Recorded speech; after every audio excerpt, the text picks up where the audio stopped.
Discussions between major political stakeholders and the DRC resumed today.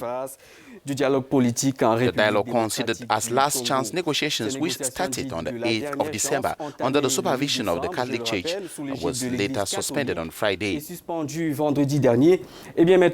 stakeholders had signed a political agreement last October, which was rejected by some members of the opposition, who judged that it was unsatisfactory.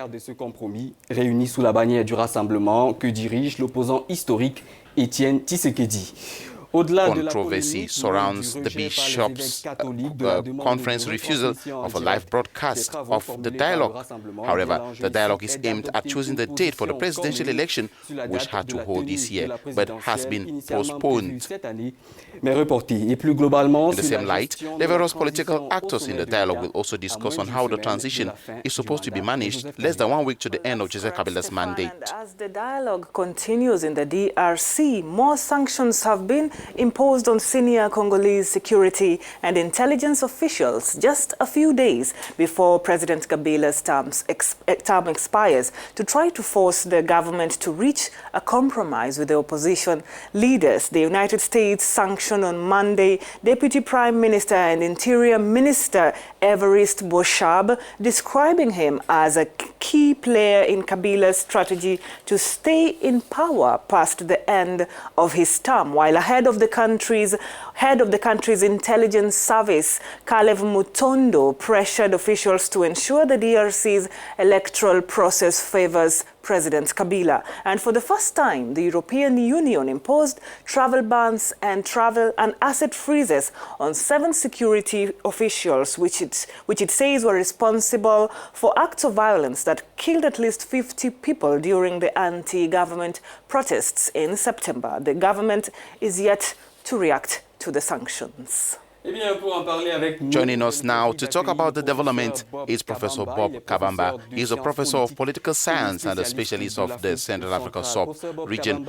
Professor, good morning and thanks for joining us this morning on the morning call. Can we say that this dialogue is decisive before the December deadline? Can we call it some sort of last chance dialogue? Un dialogue de la dernière chance, comme diraient certains.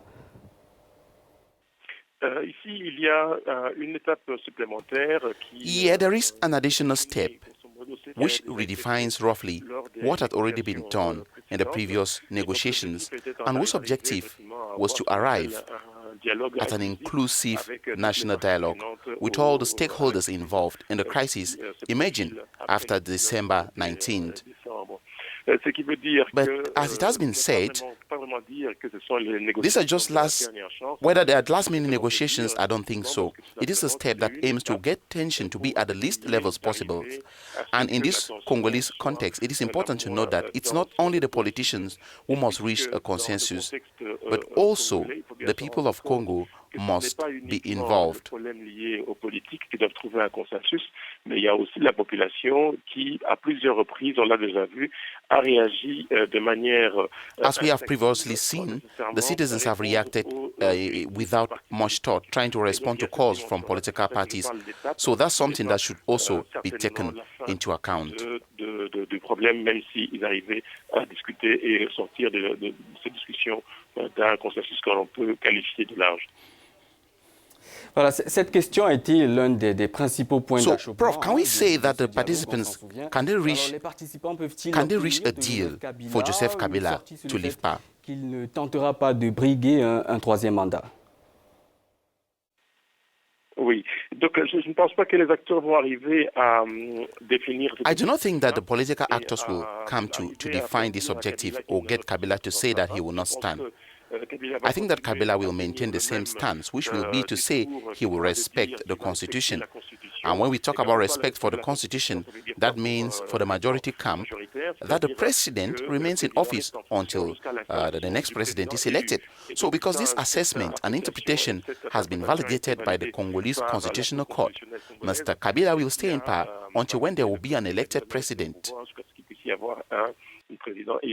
And when he talks about it to him, there is no problem after December 19, since the Constitution allows it. Alors, professeur Bob Kabamba, en termes simples pour notre in audience, simple quelles terms, pourraient en être les annonces can you fortes? tell our viewers, what should we expect? Tout ce qu'on peut en entendre, en fait, c'est un partage. All that can be expected now is power sharing, sharing of the cake between those who agreed in the previous discussions and now the rest. It should be known that the cake is small and big at the same time. It means that the discussions will be very hard and there might be possible clashes and many disappointments. These decisions will try to make up another front against those who will come to an agreement at the end of this dialogue. So I think there will be some people who will certainly not stay there. Et donc on aura certainement tous les déçus qui vont encore refaire un nouveau front pour pouvoir, dans la mesure du possible, réintégrer et essayer d'avoir leur part du gâteau. Voilà, c'était That was Professor Bob Kabamba, a political science professor and specialist of the Central Africa sub-region. En RDC, sur laquelle bien sûr on reviendra sur Africanews.